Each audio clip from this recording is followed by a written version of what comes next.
Hello dear friends, నేను మీ నిర్మల మాట్లాడుతున్నాను. నేను ఇప్పుడు మా చేలో పండిన పనస చెట్టు గురించి చెప్పబోతున్నాను. చూడండి, పనసకాయల గురించి చెప్పబోతున్నాను.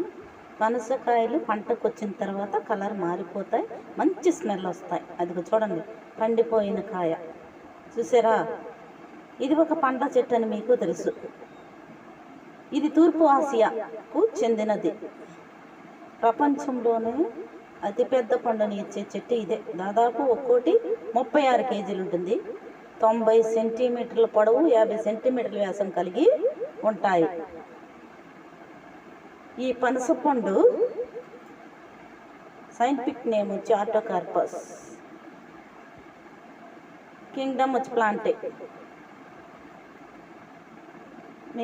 మీకు ఇవన్నీ కూడా అర్థం కాదు కాబట్టి పనస చెట్టు చూడండి, ఆ కాయలను చూడండి, పంటకు వచ్చిన తర్వాత కలర్ మారిపోయిన కాయని చూడండి, మంచి స్మెల్ వస్తాయి.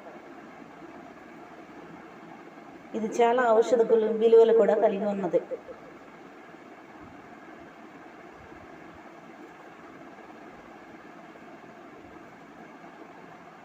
దీనిని సంస్కృతంలో స్కందఫలం అని అంటారు, హిందీలో కటహర్ చెక్కి అంటారు, ఆంగ్లంలో ఏమంటారు, ఇండియన్ జాక్ ఫ్రూట్ అంటారు. ఇది చూడండి, కోసేటప్పుడు చాకుకు కానీ మన చేతులకు కానీ మంచినూనె రాసుకోవాలి.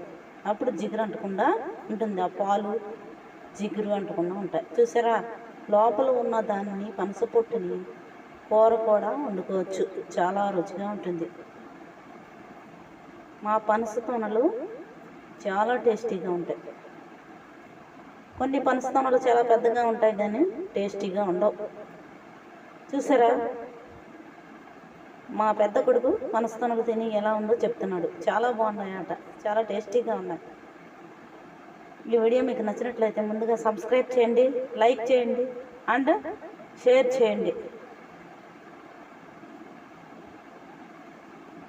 పనసతొనలు కలర్ కూడా చాలా బాగుంటాయి. విత్తనాలు కూడా మనం ఉడకబెట్టుకొని తినొచ్చు, లేకపోతే కూర వండుకొని తినొచ్చు. పనస విత్తనాలు